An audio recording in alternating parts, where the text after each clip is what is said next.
భారతదేశంలో ఉన్నటువంటి ప్రస్తుత రాజకీయ పరిస్థితులు ఎలా ఉన్నాయి? ఎన్నికల వాతావరణం వేడెక్కింది. ఇప్పటికే ఎన్డీఏ వర్సెస్ ఇండియా,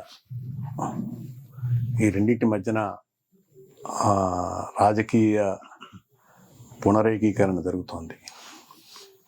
ఈ కూటమిలో చేరే వాళ్ళు ఇక్కడ, అక్కడ చేరే వాళ్ళు అక్కడ జరుగుతూ ఉంది.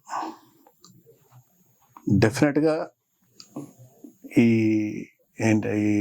ఎన్నికలు 2024 లోక్సభ ఎన్నికలు భారతదేశ చరిత్రలో ఒక పెద్ద మైలురాయి కాబోతున్నాయి. అందుకనే అన్ని పార్టీలు కూడా చాలా ప్రతిష్టాకరంగా పోరాడడానికి సిద్ధమవుతున్నాయి. గత 10 సంవత్సరాల కాలంలో ఎన్డీఏ చేసిన మంచి పనులు, చెడ్డ పనులు, వాటికి వ్యతిరేకంగా సమీకృతమైన వివిధ సామాజిక వర్గాలు, వాటికి నాయకత్వం వహించే ప్రతిపక్షాలు అన్ని కూడా ఒక క్లైమాక్స్ దీనికి వచ్చేసినాయి. మొత్తంగా 145 మంది లోక్సభ సభ్యుల్ని సస్పెండ్ చేయడం అనేది ఇది దేశ చరిత్రలో ఇప్పుడు జరగల. చాలా అకారణంగా, చాలా పెట్టి ఇష్యూస్ తోటి అసలు ఏమాత్రం డెమోక్రటిక్ సంప్రదాయాలకు, ప్రజాస్వామ్య సంప్రదాయాలకు విలువనివ్వకుండా, గౌరవం ఇవ్వకుండా, చర్చకు తావు లేకుండా బిల్లులు ఆమోదించడము, ప్రతిపక్షాన్ని లేకుండా చేయడం, ప్రతిపక్షాన్ని సభ నుంచి లేకుండా చేసి బిల్లులు ఆమోదించడం. ఖచ్చితంగా ఇదంతా ఒక నియంతృత్వ పాలన దిశగా దేశాన్ని నడిపిస్తున్నారని చెప్పడానికి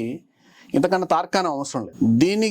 దీన్ని ప్రతిఘటించడానికి అవతల ఇండియా కూడా అంతే గట్టిగా, బలంగా సమీకృతం అవుతా ఉంది. ఈసారి బీజేపీ తిరిగి అధికారంలోకి వస్తుందా రాదా అన్నది ఖచ్చితంగా తేలవలసిన విషయం.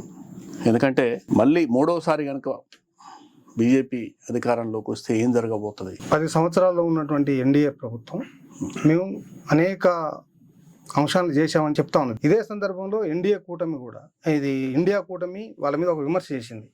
డిమానిటైజేషన్ కానీ, కరోనా వచ్చినప్పుడు కానీ మొత్తం కూడా ప్రజలను ఆదుకోవడం విఫలమైంది అని చెప్పి.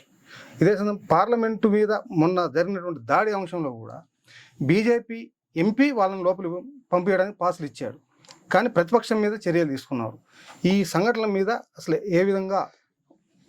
బీజేపీ అనేది ఎప్పుడు కూడా తను చేయదలుచుకున్నది చేస్తుంది. యువతలు ఎవరన్నా డిమాండ్ చేస్తే చేయదు.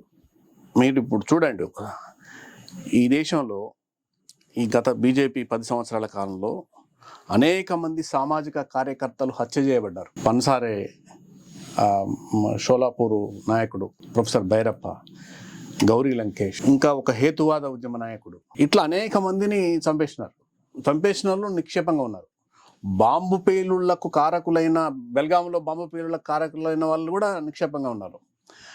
గాంధీని, నెహ్రూను అసలు అనరాని మాటలన్న, అత్యంత దుర్మార్గమైన మాటలు మాట్లాడిన ఎంపీ, వాళ్ళకు ఎంపీ టికెట్లు ఇచ్చి గెలిపించినాడు మోడీ. కానీ బీజేపీ కానీ, ఆర్ఎస్ఎస్ కానీ వాళ్ళు ఎప్పుడు కూడా deviate car. They will be very stubborn. ఎందుకంటే అది పార్టీ స్వభావమే అంత. అది ఒక నియంతృత్వ లక్షణాలను నరనరాన జీర్ణించుకున్న వ్యవస్థ అది. వాళ్ళు మారరు.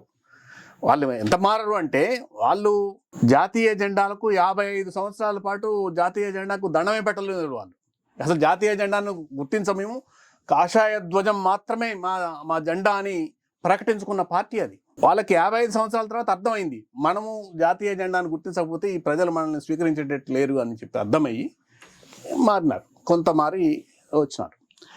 కానీ వాళ్ళు మళ్ళీ ఈ దేశాన్ని కాషాయ ధ్వజం వైపు నడిపించడానికి ప్రయత్నం చేస్తూ ఉన్నారు. ఆ పార్టీ స్వభావం ఏంటంటే, ఈ సమాజంలో అసమానతలు చాలా సహజం, వర్ణ వ్యవస్థ చాలా సహజం, పేదవాళ్ళు ఉంటారు, పెద్దవాళ్ళు ఉంటారు, ఎవరి బతుకు వాళ్ళదే, దీన్ని మనం ఉద్ధరించాల్సింది ఏమీ లేదు, ఇది చాలా సహజంగా ఉండే పరిణామం, దానికి 5 ఏళ్ళు ఒక తీరు ఉండవు, 5 ఏళ్ళు ఒక తీరు ఉండవు అనే సిద్ధాంతం చెప్తారు.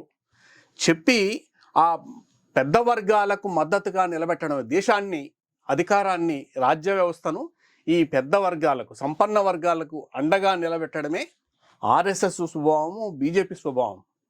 అవి ప్రజల పార్టీలు కాదు, పెద్దల పార్టీలు, వ్యాపారుల పార్టీలు. ఈ దేశంలో ఒకప్పుడు రాజ్యాన్ని ఏలిన భూస్వామ్య వర్గాల పార్టీలు, రాచరిక వర్గాల పార్టీలు. బీజేపీ అనేది వాస్తవమైనప్పటికీ రెండోసారి కూడా అధికారం చేపట్టింది. అనేక రాష్ట్రాల్లో బీజేపీ అధికారంలోకి రాగలిగింది. మొన్న జరిగిన ఎన్నికల్లో కూడా 4 రాష్ట్రాల్లో గెలిచింది. విజయవంతంగా వాళ్ళు ప్రజల్ని మభ్యపెట్టగలుగుతున్నారు. ఇప్పటికి కూడా మభ్యపెట్టగలుగుతున్నారు. మేము అందరి అన్ని వర్గాల పార్టీ అని చెప్పి నమ్మించగలుగుతున్నారు వాళ్ళు. దానికి కారణం ఏంటంటే వాళ్ళు దానికి ఉపయోగిస్తున్న సాధనం ఏంటంటే మతం అనేది పేదవాడైనా పెద్దవాడైనా దేవుడి దగ్గర మతం దగ్గరకు వచ్చేటప్పటికి తొందరగా సరెండర్ అవుతాడు, తొందరగా కన్విన్స్ అవుతాడు. ఆ మతాన్ని అడ్డం పెట్టుకొని విద్వేషాలు రెచ్చగొట్టి, భావోద్వేగాలు రెచ్చగొట్టి నీ నీ నీ ఆర్థిక సమస్యలు, ఈ దేశం ఎదుర్కొంటున్న ఆర్థిక సమస్యలు, లేకపోతే వ్యక్తులు ఎదుర్కొంటున్న ఆర్థిక సమస్యలు, నిరుద్యోగ సమస్య, అధిక ధరలు, ఇట్లా ఈ సమస్యలు ఈ చర్చకు రాకుండా, ఈ సమస్యల వైపు మనుషులు ఆలోచించకుండా దగ్గరి దారి, మీకు విముక్తికి దగ్గరి దారిది, నువ్వు కష్టపడకపోయినా దేవుడికి దండం పెడతా ఉంటారు, రోజు నీకు విముక్తి వస్తుందని చెప్తాడు. ఇది అట్లాంటి పార్టీ బీజేపీ. ఏంటంటే రాముని నమ్ముకో, మతాన్ని నమ్ముకో, ముస్లింలను వ్యతిరేకించు, కాశ్మీర్ను ఎజెండాలో పెట్టు, ఇదే పని వాళ్ళకి, ఇంకొక పని ఏం లేదు.